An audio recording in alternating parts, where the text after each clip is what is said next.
Hi, welcome to What We Want. My name is Vendela, And my name is Elliot.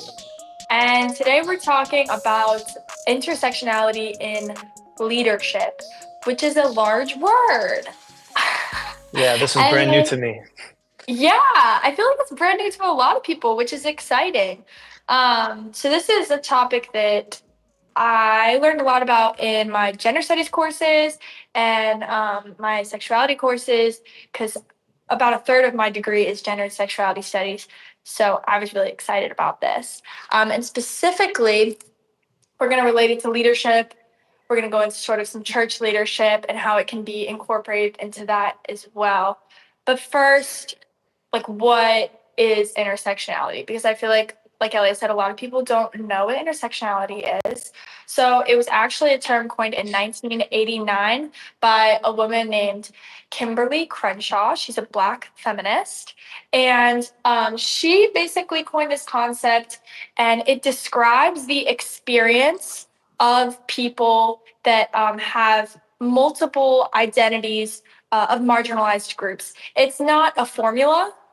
It's more just like understanding that everybody has really unique experiences depending on all of their various identities.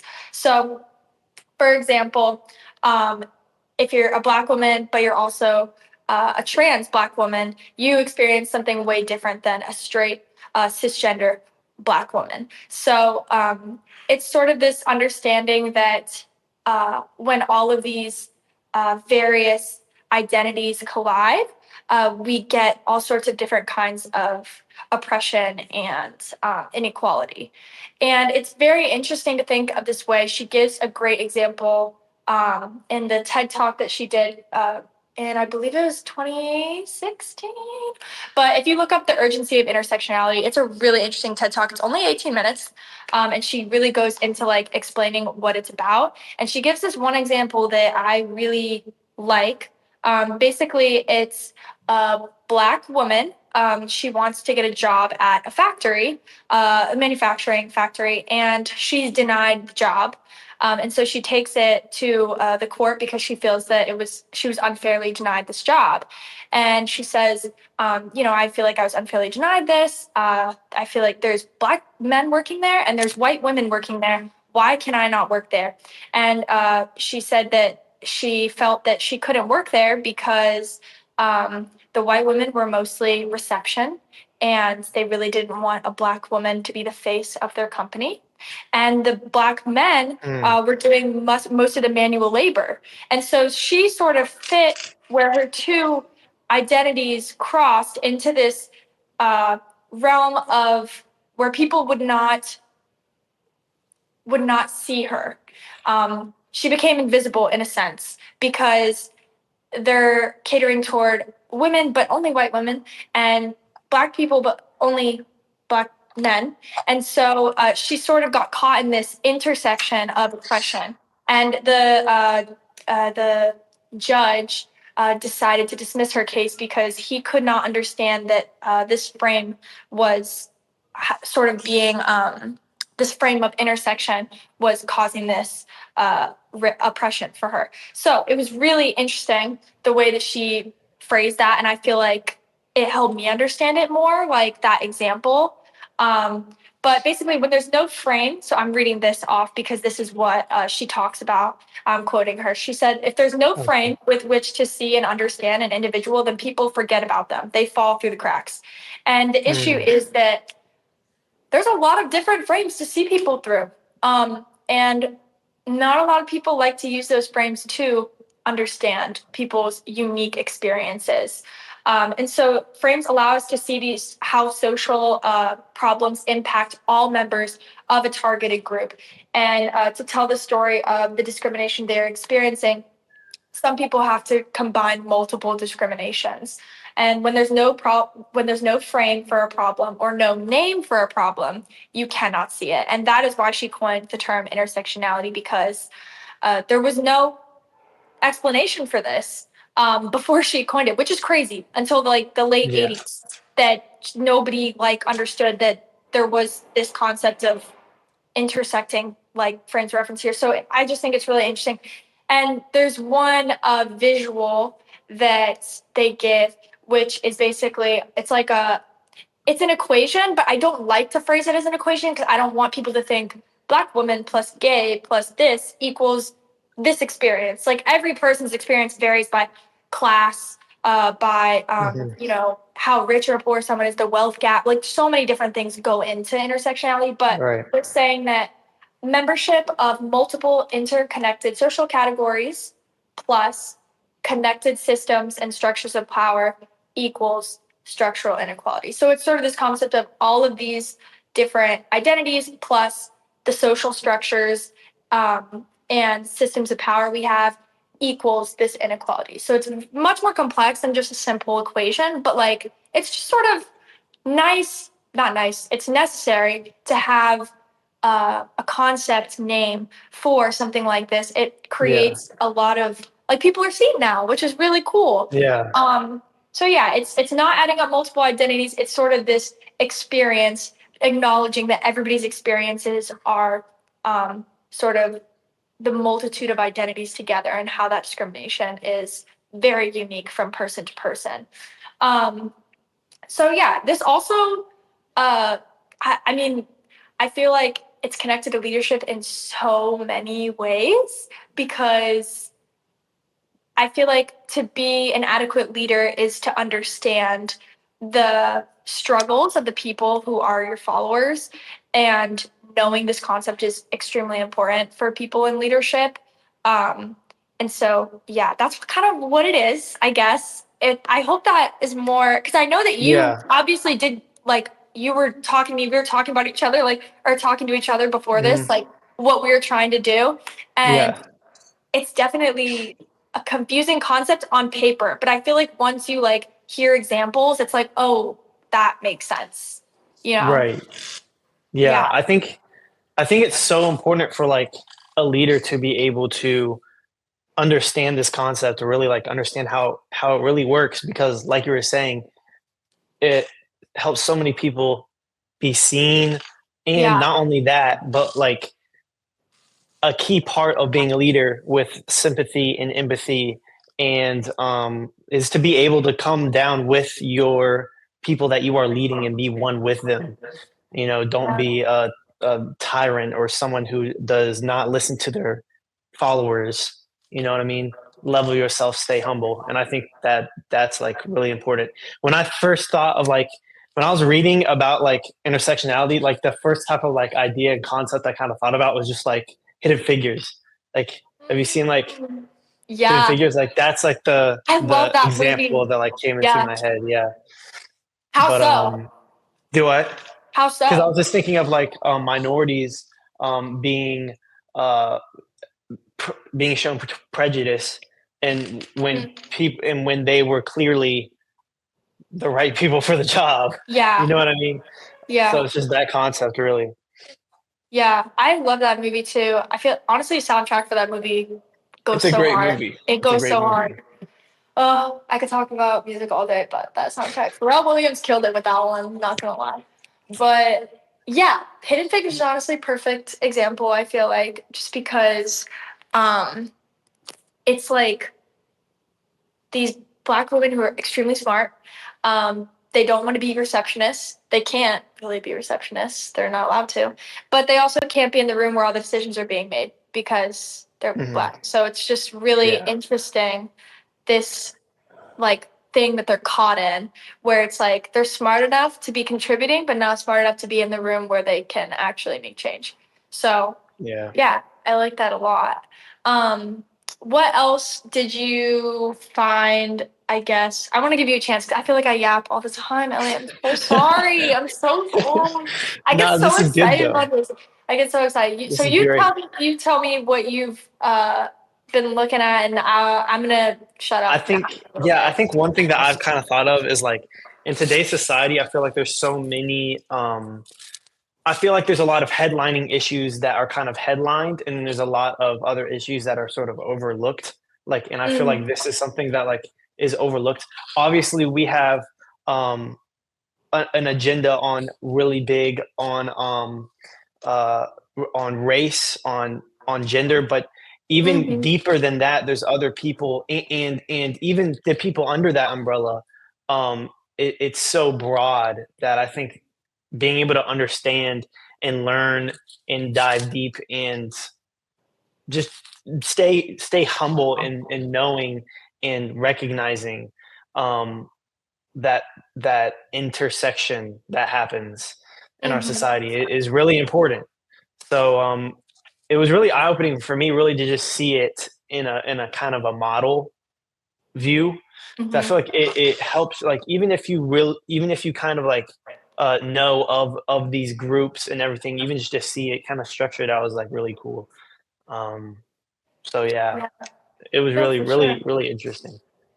Yeah, I think that um, one of I like how you said also earlier, sort of like understanding, like coming. I mean, nobody can really. They say like putting yourself in somebody else's shoes.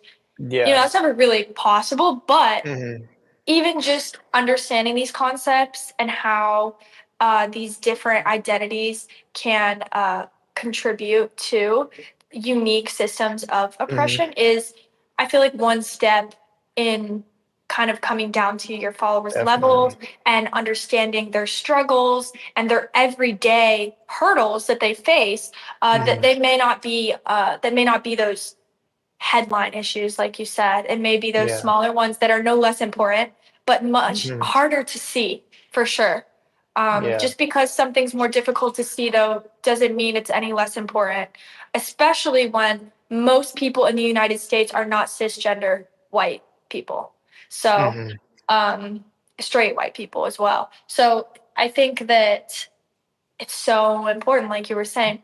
Also, this concept of visibility of marginalized identities as well, just because some kinds of identities are a lot more visible than others. For example, like I am a gay woman, but a lot of people probably would not know that just by looking at Hmm. me. And so I definitely think that I experience a different set of discrimination that might even be non existent most of the time compared to my partner, who is pretty masculine looking, although she is a woman. And so she is definitely experiencing a lot more hate than, for example, I would, unless I'm with her. But I think that it's so interesting, this concept of visibility as well. Hmm. Because even though my, you know, identities are intersecting, that I'm a woman and that I'm gay, I'm also white. So that, is better for me because people typically are a lot more understanding of feminine looking white women. And I think that it's interesting thinking about that too, because I'm largely not treated any differently unless I'm with my partner. Uh, Actually, when I was doing this research, I saw that in Scotland, they're working on implementing intersectionality into policy making, which is very Hmm. interesting. That is They'd be doing interesting. so many great things over there. Like, I'm like, Where, oh my God. Scotland? Yeah, like Scotland, Sweden, like Copenhagen. I mean, that's where I studied gender studies and like intersectionality and stuff. But they're just, I don't know, they're very inclusive over there. So I think also incorporating that, like, there's so many ways we can incorporate intersectionality into leadership. One of them is policymaking. Another one is understanding that even within certain identities, like being gay, there's different ways that people will treat that depending on how visible your, Hmm. I hate to call it like marginalization because it gives a negative connotation because I'm very proud of being gay, but I think that Yeah. just the visibility of it is so interesting as well. Yeah. But yeah, I don't know. How do you think that, like, I guess because I want to bring it back to the church. Um, how do you think that, like, in the church, we can implement an intersectional approach to sermons, to, youth that are sort of coming into themselves and like Hmm. very important part of their lives. I feel Right. like the initial relationship with God and with the church too, because a lot of people get traumatized Hmm. so early on and then they really don't want to come back for good reason. So Yeah. I was wondering what you thought about that. Yeah, I think the number one most important thing in the church is just awareness, really. I think Mm-hmm. awareness is really big. And then also I feel like just having these different types of people be celebrated and shown as beautifying our world rather Yeah, than just and some people don't hate, there some people don't hate, they don't don't look, understand. they just Yeah. don't they it's like they just walk on the other side of the street, you know what I mean? uh I feel like it's really important for us to um show show that these types of people exist, number one, Mm, regardless of if those type of people attend your church or not, because they're still in the world, you know what I mean? yeah. I think when we try to educate the youth about our world today, that is so important because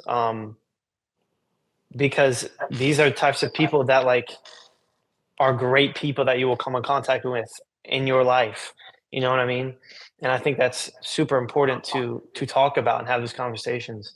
But I really just think a really big part for the church is being welcoming, supporting, and even immersive, like throughout their community and like the things that they're actively doing in the community. You know what I mean? I think that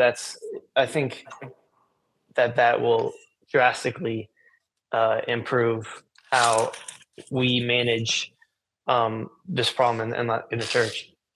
Yeah, I completely agree. I don't think I could have phrased it better either with you saying like they don't see these people with intersecting identities. Like I think that the Hmm. invisible nature of this issue is the biggest problem. Because if Yeah. they're not being represented, if Black trans people are not being represented, if Latino gay men are not being represented, if all these people with differing intersectional identities are not being represented publicly and we're not being showed them and their experiences, Hmm. how are we going to help them?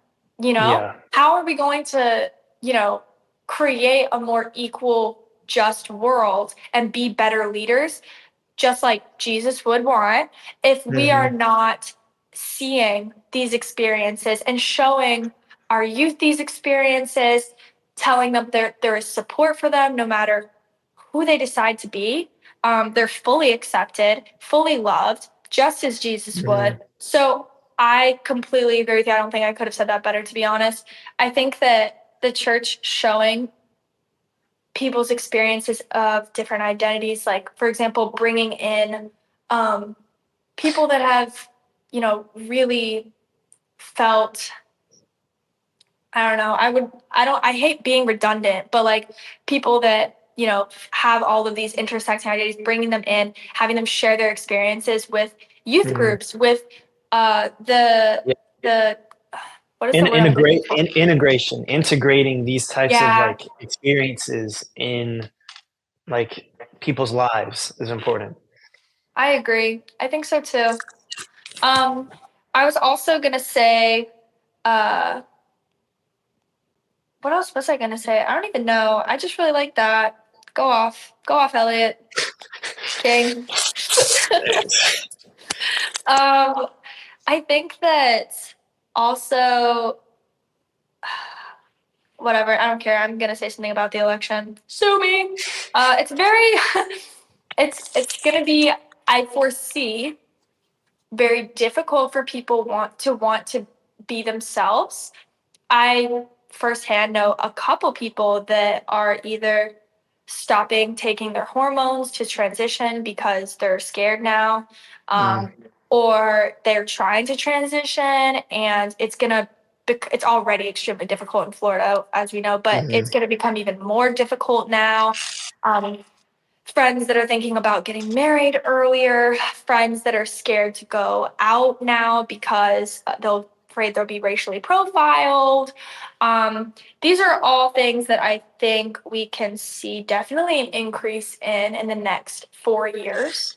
Hmm. And I think it's super necessary for church leaders, especially to become that unwavering community of support Mm, for these yeah, individuals that are we really need to make sure we're supporting these next 4 years because that's all we have, I think, definitely. is the community, you know? That's the So, church's job at the end of the day. yeah, So, yeah. I think so too. I really do. Um, I also wrote down educating, let me see, educating youth on the concept of intersectionality too, because I feel like I didn't know that until I started studying gender and sexuality studies, but that Yeah. was like a couple years ago. It would have been nice to know that a little sooner, I feel like. And I mean, I don't Yeah. know if I'm sure you feel the same way. Yeah. I mean, not everyone studies gender studies. So, Yeah. yeah, I think like, yeah, definitely that's something that I will be teaching my children for sure. Yeah, for sure. Um, and then I think that there's a lot of trainings and stuff that go into being a church leader. Um, and I was just thinking about like a lot of the youth leaders and people in my life that have been so kind and helpful to my faith journey, Hmm. but that I think didn't really know or understand or see these people that we're talking about, like you were saying. Hmm. Um, and I think that it would be so beneficial if, when I was young, if my church leaders and volunteers and Sunday school teachers would have perhaps not even explained the concept or the term. I mean, that would be nice, but even Yeah. just sort of set a precedent for uh, incorporating these people into stories, these people with disabilities or socioeconomic background differences, sexual orientation differences, race differences. I think that I don't really remember talking about that at all in Sunday school. I Yeah. don't know if you I did. feel like I feel like someone will see somebody who is a different demographic in a different state of life, or that someone that looks completely different from them, and will immediately just think it's a taboo subject, or immediately Mm, not be able to, not even just talk about them at all or anything like that. And I feel like that's something that needs to change. Not just the willingness to want to talk and learn and discuss these types of things is like so huge and important, because I feel like there's a lot of people that hate, show literal hate to these different yeah, demographics of people. And if we don't have other people showing up for them and promoting uh, that these people are just like anyone else, just showing love to everyone, I think that's important, because you can't just sit and stay quiet in today's society. So yeah. How do um, you think we can destigmatize those subjects? Honestly, I'm genuinely asking I because, think I think honestly, just I feel like what I was saying. A lot of people just think it's a taboo subject and can't talk yeah, about. I think making that discussion in a topic that is easily talked about and easy, can be easy to talk about anywhere, and does not make people uncomfortable to talk about. I think that is huge. That's the biggest step, in my yeah. opinion, because it's not like a simple fix. Like, No, unfortunately, no, it's so not. yeah. Having those open discussions, yeah, Hmm. I And showing completely agree. awareness as well. Oh my god, what do you mean by that? Attending rallies. There's a lot of different Mm, events and things that you can go to support different types of people. I know there's a lot of different places you can donate to. mm, Obviously, I'm not saying if you don't donate that you're an awful person, but yeah, you know what I setting mean. that There's example. different ways. Yeah, yeah, Yeah, exactly. which Yeah. we kind of talked about in a different episode too. Like Mm-hmm. setting that example as a leader for what you Yeah. would want your followers to do. Like if you want your Mm-hmm. followers to be inclusive, to care about everyone, no matter what, um, Showing and them. Yeah. yeah, and not judge people for any specific thing at all, Mm-hmm. then for anything that's not an outright like crazy horrible Yeah. thing, Yeah. not judging them for their identities, I suppose we could Mm-hmm. say, then I feel like you're right. Like attending rallies, like if I saw like a pastor at like a women's rights rally, like I would be like, oh my gosh, like wow, the church Mm-hmm. really does care about me. You know, like Yeah. I think that staying educated, like we were talking about before, all of these are Mm-hmm. like having open discussions, creating a safe space to ask questions too. Yeah, and being like, Because in if you're wrong about something, then being willing to like put your ego mm, aside and accept that you're wrong and learn about it, and just like it's not that big of a deal. Just learn about it. You know what I yeah, mean? I yeah, feel like people think um, they mess up on something, see end of the world. In reality, it's really not. Just you know what I mean? yeah. Um, I think that with the introduction of technology and TikTok and these crazy algorithms pushing everybody further and Hmm. further, far right and left and up and down and whatever you believe, I Hmm. feel like it's a lot more difficult to find safe spaces to learn, Hmm. for both, for everybody. Yeah. Uh, and I feel like the church could be such a great place for that safe space to ask Hmm. questions, to peacefully understand why people are so saddened by what is happening in our country, in our world, on a day to day basis. Uh, and I think that that is a slow process, unfortunately, like you were saying. It's not a quick Hmm. fix. But Yeah. yeah, I like that you said open discussion too. Like, I feel like that's Hmm. really important.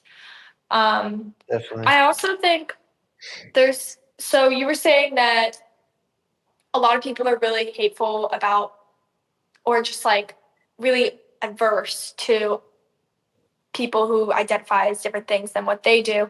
Why do you think people are so hateful?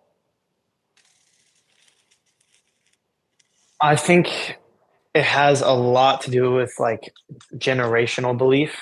I think in a lot of families, I think that there's a lot of like closed-minded thinking people, unfortunately, and Mm, parents fall under that people category. I mean, I think it's a lot of like just families passing down their core beliefs into their children. I think that's a lot. That's how I've experienced a lot of different people hating on other groups of people. And then I also think like a lot of people think that something they believe in, like for example, religion, like a lot of people use that as a reason to. The thing is, the people who say that like that the people who still hate, even though the religion says not to love those people, pretty much, mm, it doesn't say you have to hate. Like that's another thing that I find crazy. yeah. So it's like, but I just think I think a lot of it goes down to like the things that you believe in and like your family and like the things that they pass on to you. But also like even if that is all happening to you, if you don't have the awareness to understand what's like what you're believing and what you're thinking. Do you know what I mean? So I feel Hmm. like that's another reason why awareness is super important, especially in those places where very like rural areas as well, like I where it's was like literally real just bad, about to say that. like the areas where like people are very like far and thin, like those Yeah, they're not areas. exposed to anything. Yeah, yeah, Yeah. And what do all those rural areas have in common? They all go to church for the most part. yeah. So I feel like, honestly, when I'm thinking about this more and more, I'm like, honestly, intersectionality, this need for like inclusion and understanding is probably the most important thing Yeah. for the church to be one of the most important things for the church to Yeah. be I would definitely say implementing that. into their sermons, introducing to their congregations, because the majority of the United States is, I mean, the biggest religion is Christianity, and a Yeah. lot of those rural areas go to church. Mhm. So I feel like that's a really, I don't know, I feel like if we could get, you know, church leaders to understand where we're coming from in a safe environment where they don't feel threatened by, Yeah. you know, crazy ideas or I don't Mhm. know, things like that, like, or things that have been labeled as that by, you know, various media telling them different things and taking advantage of their fear of unfamiliar things. Um, if there's a way that we can all come together and realize that, like you said, there's nowhere that says we need to be hateful to people, actually, anywhere, then I feel like it could be so impactful. Like it could change pretty much everything, which is very interesting. Yeah. It would reach so many people. Definitely. I For think sure. that, yeah. And I think like it's really sad that people are unfamiliar with or don't understand Mhm. or have never met like a I disabled agree. person. Like Yeah. there's not typically like wheelchair ramps in very rural areas because there's probably not a lot like a lot of people that know a disabled person or like a gay Mhm. person or like if you're living in a really white area like personally Yeah. a black person, you know what I'm saying? Like it's really interesting to like I can't even imagine because I grew up in a city, I grew up in a bubble, so it's like Yeah. and so did you. Like I feel like we're both just like Yeah. like every But time just I like see thinking about what it would be like still is just like yes, you're and seeing that's the like same people most every of day. America. Yeah. It's crazy. But yeah, the one thing they have in common is that a lot of them go to church, which is really, I feel like great because they're unified in this way that we can reach everybody in this wonderful Mhm. way. So I Yeah. really feel like we need to take advantage of it. Um, but yeah, I think that it's honestly really sad that people are not exposed to all these wonderful, amazing things, like you were saying, that people with all these intersectional identities are doing because I feel like they're the Mhm. most creative. Like the more like things you feel, I feel like a lot of artists are so empowered by their experiences. And if you're having the same experience over and over and over, day in, day out, I'm not saying trauma is good, but I'm saying that there's so Right. many. Hey, no, that's not what I'm saying. I'm saying that I feel like there's so many ways that people are able to express themselves and they're not seeing any of that or understanding the beauty of any of that or they're not Mm. understanding the beauty of a community despite all of that. And Right. that is such a beautiful thing. Like honestly, Mhm. like finding like connections with people, like despite all of that is just so wonderful. And I feel like they're missing out on so much and it's really sad.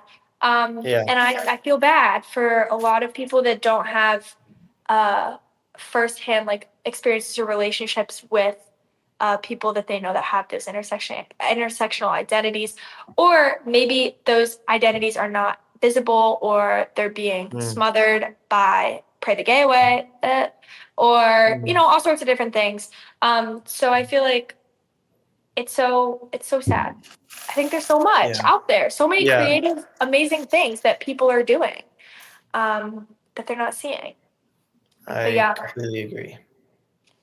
I don't know. Do you have anything else you want to say? I don't know. I was about to ask you. I don't think I have anything else written down.